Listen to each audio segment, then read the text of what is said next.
of Technical and Professional Employees, Local 400, the Interfaith Coalition to Reduce Poverty, the Latino Policy Institute, Planned Parenthood Votes for Rhode Island, Protect Our Healthcare Coalition, the Providence Central Labor Council, Rhode Island Association for Infant Mental Health, the Rhode Island Coalition Against Domestic Violence, Rhode Island Coalition for Children and Families, the Rhode Island Coalition for the Homeless, Rhode Island Organization for Women, the Right from the Start Coalition, Unite Here, Local 26, URI, University Association of University Professors, Women's Fund of Rhode Island, the Working Families Party, and the Rhode Island Federation of Teachers, NEA Rhode Island, SEIU Local 1199, the Economic Progress Institute, and the NEA Rhode Island. I think I said that one twice. Sorry. Anyway, as you can see, it's a pretty wide-ranging coalition. And I'd like to just get started by saying that we've been involved with this for a couple of years. Basic purpose is obviously to raise revenue for the needs in our community, but also to make sure there's fairness and equity in our tax system, and that everyone should be paying their fair share so that we can have a quality of life that can benefit everybody, and everybody's a part of making that happen. So at this time, I'd like to turn over the program to Rachel Flum, who is the Executive Director of the Economic Progress Institute. Rachel, take it away.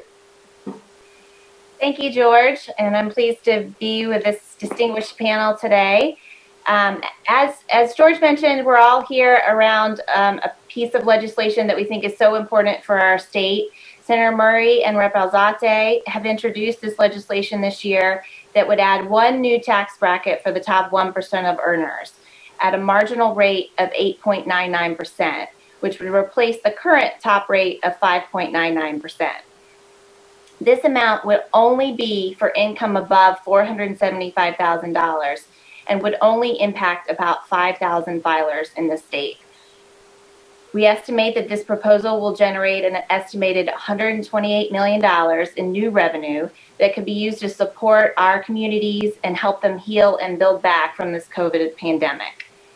This is long-term funding that can help us better fund schools, public education, support our infrastructure, provide state funding to cities and towns, support a number of other things like veterans homes, programs for senior citizens, services for individuals living with developmental disabilities, early education programs, affordable housing, and more. As the data shows, if you earn less than $475,000, you are not impacted by this proposed change. If you make $500,000 under our proposal, you'll only have to pay an extra $750. And if you make $1 million a year, you'll have to pay an extra $15,700. To put that into perspective, the top 1% of Rhode Islanders have benefited the most from a number of federal and state income tax cuts over the past 2 decades, starting with the Bush tax cuts in the early 2000s to the Kachiri state tax cuts in 2010 to the Trump tax cuts in 2017, which alone saved the average top 1%er a whopping $35,000 per year. The reduction in personal income tax for the very wealthy has created a tax system in Rhode Island in which lower and middle class families pay a higher percentage of their income in total taxes than the wealthiest 1% when you factor in income tax, property tax, and sales tax. The poorest Rhode Islanders actually pay 50% more as a percentage of income than the wealthiest 1%. What's the result of all this? While the rich have gotten a lot richer, goods and services to support regular Rhode Islanders have been underfunded. Again, individuals and businesses who earn less than $475,000 will not be impacted. As you see here, most Rhode Islanders, in fact 99% of them, will still be taxed at the same current rates. As we all know, the COVID pandemic has exacerbated inequalities between those with wealth and power and everyone else even further, and has disproportionately harmed the working poor and people of color. Even though we expect federal support for this year's budget, This support will be short-term support and will not last long enough to ensure everyone is able to rebuild from this pandemic. Our state leaders have a moral obligation to respond to this crisis in a way that does not increase existing inequalities of race, ethnicity, gender, disability, and economic status. It is right that we look to the wealthiest first to contribute their fair share to help solve our long-term budget concerns. As this pie example shows clearly, the top 1% can afford to pay more, and we should ask them to do so. One counter argument that we often hear is that the rich will flee if we tax them more. But looking at the data, that claim just isn't backed up. Instead, a wealth of research demonstrates clearly that Rhode Islanders and people in general do not pick up and move easily. And if they do move, tax rates generally play only a marginal role in that decision to move. This proposal is very popular with Rhode Islanders. More than 2/3 of people polled last year said they supported the tax increase, and that was before the COVID crisis made the need even more urgent. So this proposal is data-driven, popular, and morally the right thing to do, and more states are enacting them. We'll hear from Carl Davis in a few minutes about how New Jersey and some other states are passing similar proposals, and we here in Rhode Island, it's our turn. We need to get this done this year. With that overview, I'll turn it back over to you, George. Thanks, Rachel. That's a very comprehensive analysis, and I'm sure that information and slides would be available to people if they want to get them. At this time, I'm going to call on Senator Melissa Murray, who is the state senator from Woonsocket and North Smithfield, who has introduced this legislation into the Senate this year as Senate Bill 326. Senator, thank you. Thank you so much, George, and thank you, Rachel, and the entire coalition for putting together this press conference.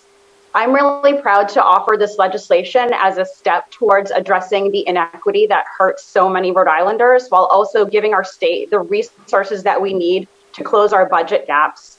So many times when our state has faced budget deficits, we've cut the programs that are lifelines for our most vulnerable Rhode Islanders, leaving them without much needed support. And the pandemic has deepened and exacerbated the problems faced by those in poverty, the working poor, and a large portion of Rhode Islanders who are struggling just to afford basic necessities. And we can't keep balancing budgets by cutting vital social service programs that our most vulnerable citizens depend on, especially in the midst of a pandemic. And as was stated before, it's really important to note that this bill will cost 99% of all Rhode Islanders absolutely nothing.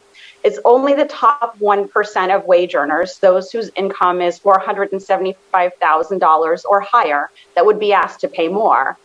And among the approximately 5,000 people this would affect, their average income is about $1 million a year. It's also important to note that the new top 1% bracket would only apply beginning with the first dollar of taxable income beyond that $475,000, not the entire income. And again, no filers with taxable income below $475,000 would be affected. And I do also want to address the misconceptions surrounding the proposal regarding concerns that will result in a mass exodus of our high earners. When you look at the data that we were shown, you will see that this bill would only cost an extra about $750 a year for someone with a $500,000 income. I don't even think that $750 would cover the cost of the U-Haul to pack up and move out of state. Additionally, the vast majority of business owners in Rhode Island do not land in that top percent either. But what this legislation does do is raise more than $128 million in new revenue to help support our state at a time when the state has a significant budget gap and many Rhode Islanders and small business owners have lost income and need our support. The legislation helps us to address short-term budget deficits, but it also allows us the flexibility to properly fund critical programs and services on an ongoing basis. This will help to put our state on more solid financial footing going forward, and it most importantly ensures a more fair and equitable tax structure for all. Thank you so much. Thank you, Senator, and thank you for your leadership on this issue. Next, we're going to hear from Representative Karen Alzati, who is the representative from Pawtucket, who has introduced this legislation on the House side as H5227. Rep, are you there and ready to go? I'm ready. Thank you, George, and thank you everybody for joining us. There's so much that could be said that I'm so proud to be a part of this legislation, and I'm proud to sponsor this legislation with my counterpart, Melissa Murray, Senator Murray.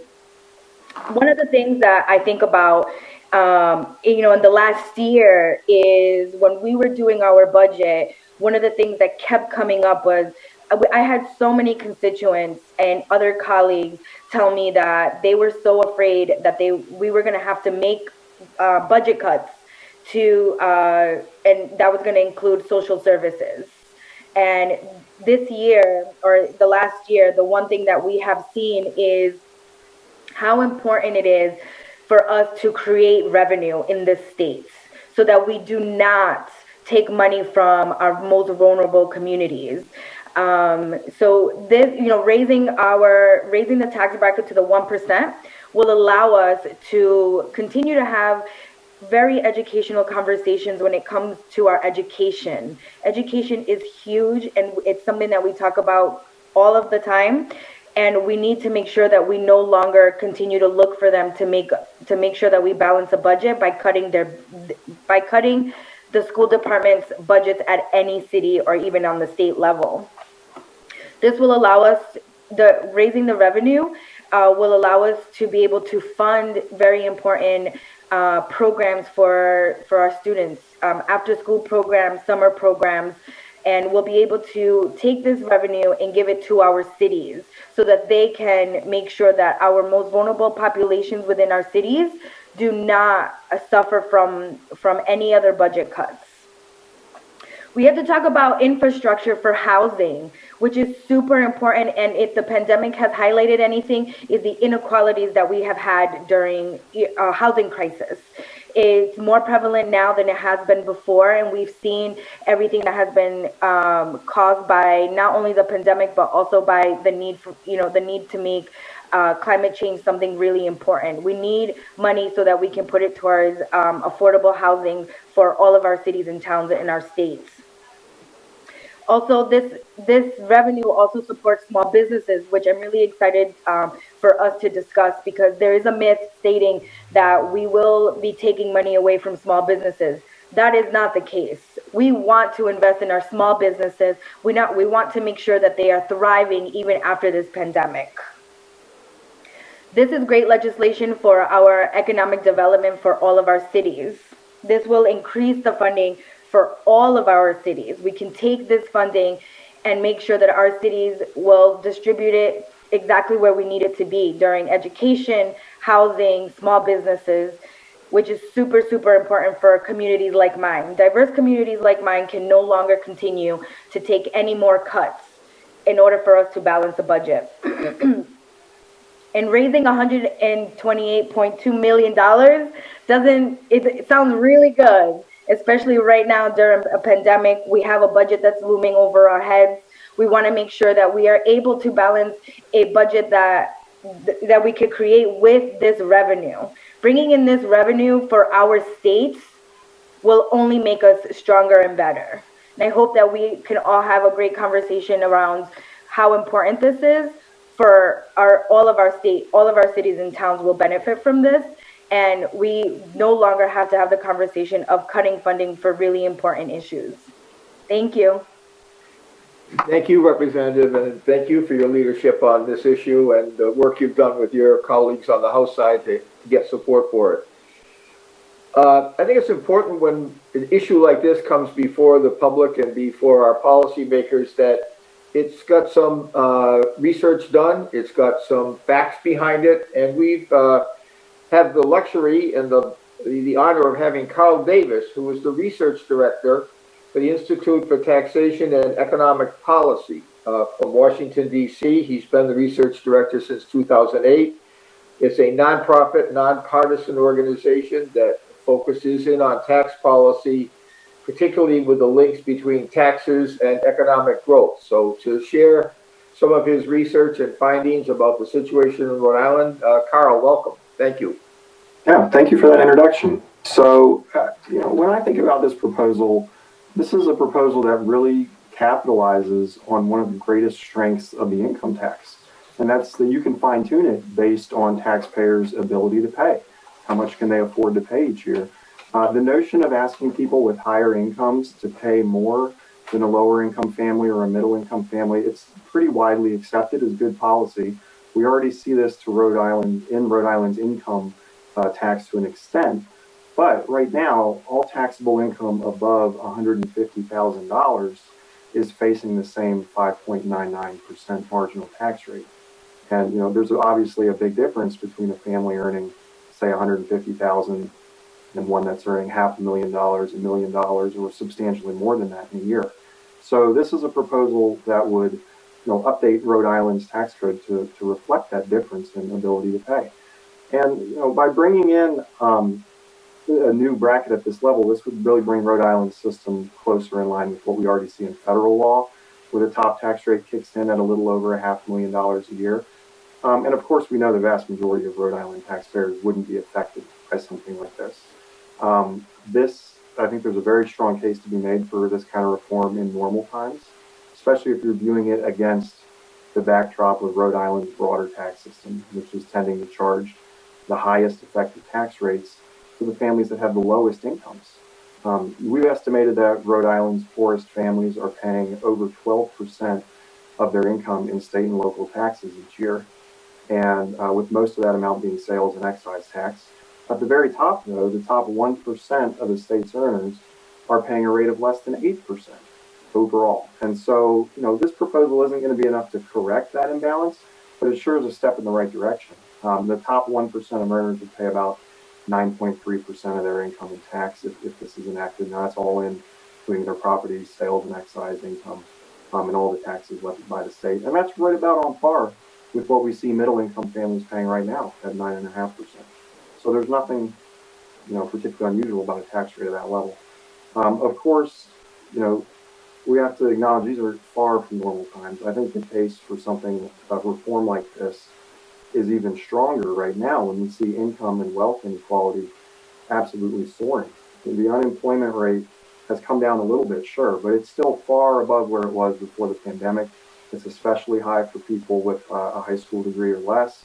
A lot of middle-income families, low-income families are struggling right now in a major way, and yet the stock market is soaring, and the wealth and incomes of top earners is growing right along with it in many cases. And that's who this impacts. This is impacting people who are earning very high incomes right now. So look, if you're a small business owner and you saw your profits wiped out by the pandemic, or heaven forbid you had to close your business entirely, you're not paying this tax. This is a tax on people who are still managing to pull in $500,000 or substantially more than that, despite all this hardship we're seeing. So as far as objections to the proposal, the most common we always hear is that taxing top earners is going to slow down economic growth or just outright send the rich packing their bags to flee the state. None of these claims hold a lot of water, to be honest with you.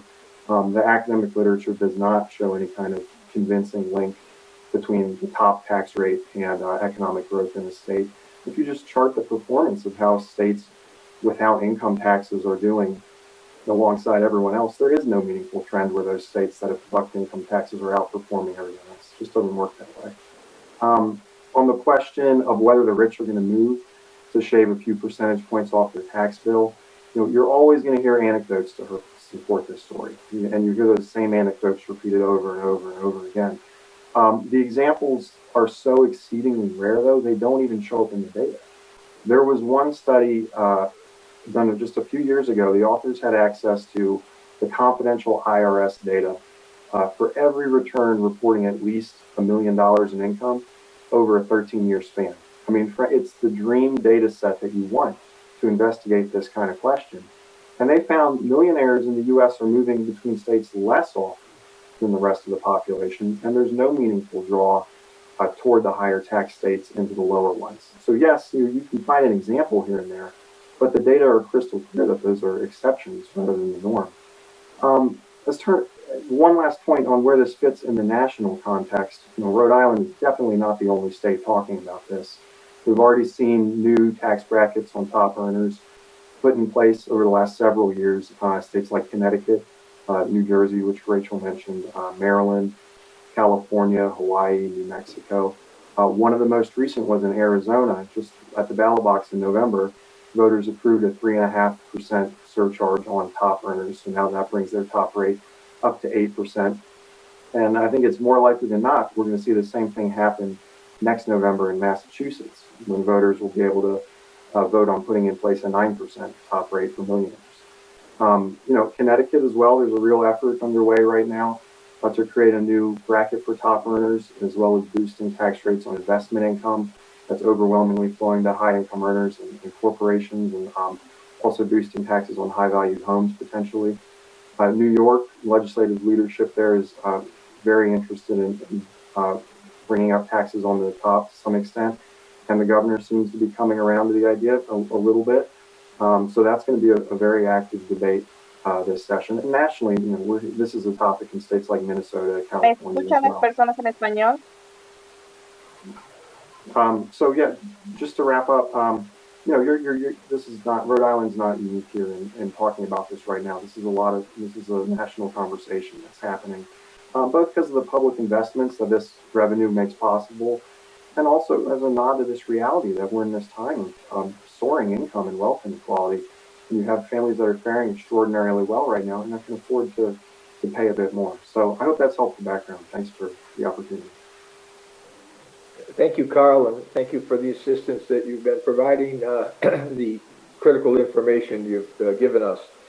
Next, we're going to hear from Marlene Guy, who is a resident of Woonsocket and an employee of the United Way, for her perspective. Marlene? Hi, thank you for having me today. I am here to share a little bit about my truth and lived experiences. I'm Marlene Guy. I'm a resident of the city of Woonsocket. I'm a single mother of 2 adult children, as well as the daughter of an immigrant, and my father is a lifelong union member. I was a non-traditional student who graduated the top of my class as a first-generation college graduate. I spent years in the classroom as a teacher, and I'm a proud program manager for the Grants and Initiatives Department at the United Way. But by that story, I'm quintessentially the American dream. What it doesn't say is that while all of this is true, none of it happened in a silo. This doesn't even scratch the surface of the inequities that I have faced, let alone all of my neighbors. The lack of resources for myself as an abuse survivor, that lack of access to social and mental support is profound.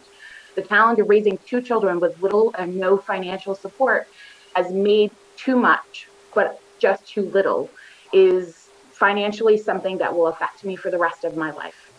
As a cancer survivor and then the mother of a child with a chronic illness, as well as a mother who is wheelchair bound, the challenges for getting support for all of us in varying degrees seemed insurmountable at times. I have uniquely been on the receiving end of the services that I now help to support. As a Woonsocket resident for 25 years, I have seen my community continue to decline as our manufacturing community struggles to become relevant. The coronavirus has highlighted inequities that we cannot and should not ignore, but be used as a catalyst for change. My community, which was already struggling to provide to its residents, was drastically impacted by this pandemic.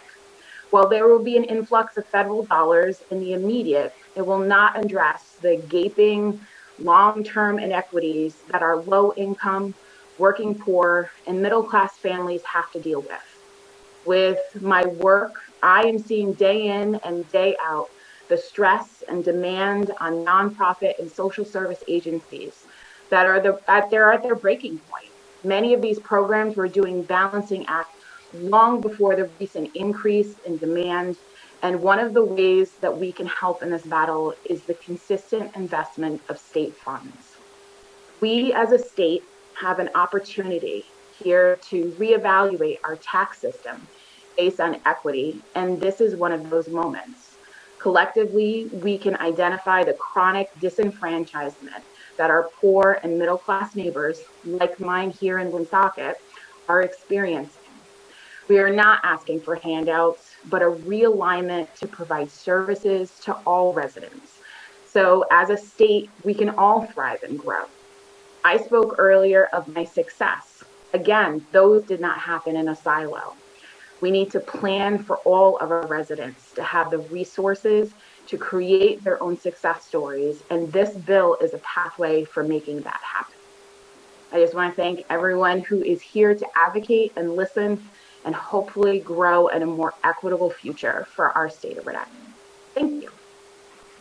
Thank you, Marlene, and thank you for sharing your story and obviously highlights the importance of programs and services. And our community is very lucky to have someone of your talents and skills helping to improve things by your knowledge of the organizations that are out there helping people. So thank you again.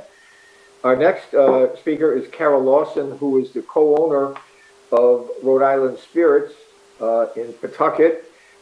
Is a small business owner, and we'd love you to share your perspective, Kara. Well, thank you so much for inviting me on, Representative and Senator particularly. My wife and I own and operate a distillery, a small business in downtown Pawtucket. And when Representative Alzate reached out to us about whether we would be willing to speak on behalf of this legislation, I enthusiastically said yes. And part of it is because I'm a little bit tired of it will hurt small businesses being used to object to any sort of progressive legislation. As a small business owner, I can tell you the day that I earn more than $475,000 in any calendar year, I will be delighted to pay a little bit extra to help my state and my community flourish. The tax money that would be raised by this is an important way to keep our state stable and whole and moving strongly into the future. All the things that government supports that touch people directly are going to get cut if we can't raise more money because everything is more expensive as we deal with COVID and all the other things that were already challenging us before that. And to address the small business argument directly, I know that if you are the owner of a small business that files its taxes as a C Corp or an S Corp, you get paid. Your small business really isn't going to be considered in this at all. What a lot of people are thinking about when they equate small businesses and tax for individuals is partnerships or sole proprietors of limited liability companies. And again, you would have to, as an owner of one of those kinds of businesses, have to make more than $475,000 at the end of the year in taxable revenue in your company, which means after you've paid all the salaries, after you've paid all the expenses, after you've worked with your accountants to make investments in your company's future, you would still have to have more than $475,000 in retained earnings, which are yours, because those kinds of businesses pass through that revenue directly to the individual. So it's not a small business's money, it is that individual owner or partner's money. If they choose to reinvest it into the business, it will be sheltered from tax because it will not be there at the bottom line as retained earnings. So if people really want to if they have that kind of money flowing through their businesses and they want to support their community directly, they can hire more people, they can invest in expanding the business, they can do all sorts of things that will shelter that money, but they won't have it for their personal expenses. If they want to have it for their personal bottom line, then a little extra tax on every dollar above $475,000 seems to me to be a very fair way to contribute to the community. So I hope that was useful. Thank you again for having me on. I think that was very helpful, and I think it takes away some of the arguments that people have when they don't have a full understanding of how the small businesses work. So that was terrific. At this time, I'm going to turn it back to Rachel, who will be recognizing some of the other reps and senators that have joined us here today and be available to take questions from the press. Rachel? Great, thank you, George. So hopefully everyone can see the elected officials who've joined us today. In addition to Senator Murray and Rep. Alzate, we are also joined today by Senators Anderson, Cano, DeMario, Valverde, Representative Potter, and we understand there are a number of other reps and senators who are watching on Facebook Live that we can't see, so we can't acknowledge you by name, but thank you for joining us. If any press would like to go live, you into the panelists, and you can ask a question there, or you can reach out to us and we will be sure to connect you with any of the panelists in the future. I see Steve and Kathy. Anybody have any questions?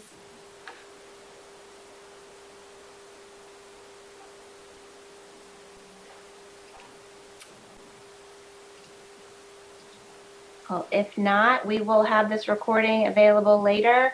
And we also want to thank Capital TV for streaming it on Capital TV as well. And we'll make it available for folks to watch in the future.